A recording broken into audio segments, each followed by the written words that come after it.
हे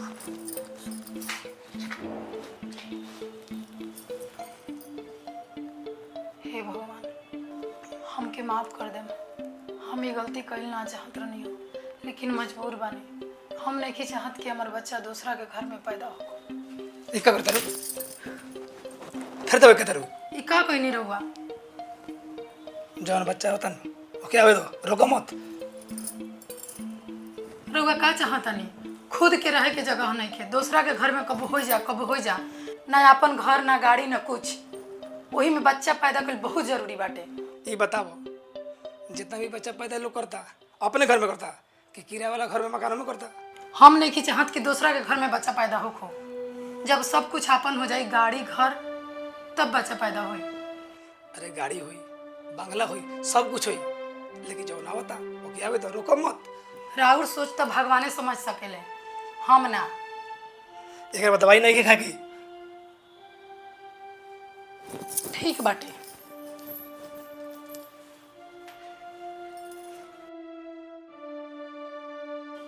हे भगवान, हमरा के बेटी दे, ऐसे कि बेटी आला से घर में बड़ा खुशी हुई। बस रोज से यही कृपा बा कि बेटी ही दे।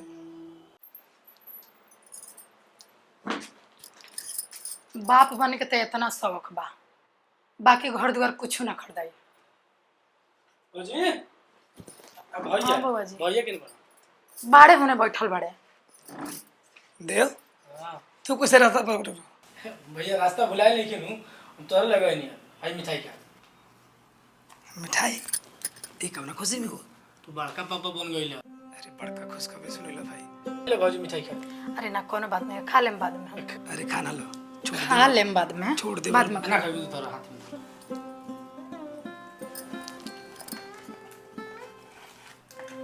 भाजी हमरा के चाचा रुआ का बना। अरे का कहिए बुआ जी, कमाए धमाए के इनका होइले नहीं है, खाली बाप बने के शौक बाटे। रुआ माई बने के मन ना करेला?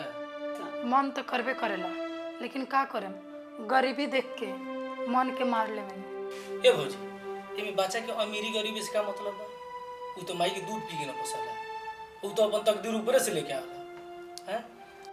रउआ ठीक कहतनी बुआ जी, आगे से हम ऐसा गलती कबो ना करें। अब दवाई कबो ना खाएं।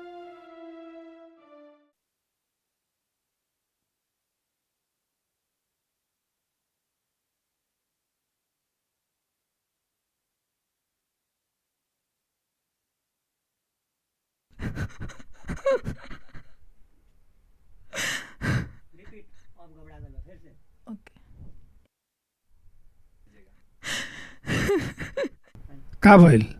डॉक्टर का बोल रखो बोलत कहीं हो?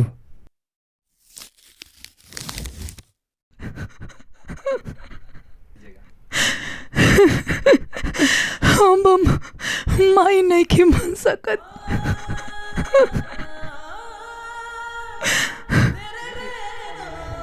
मना कर नु कि दवा मत खा, ना मल लू तो भुगता। हे माई बहन, जौन गलती हम कईनी वो गलती रउआ लोगन मत करो। आज जितना भी हम सहतनी ये सब दावा खैला के वजह से। रउआ लोग ऐसा गलती कबो मत करब, गलती से भी दवा मत खाए।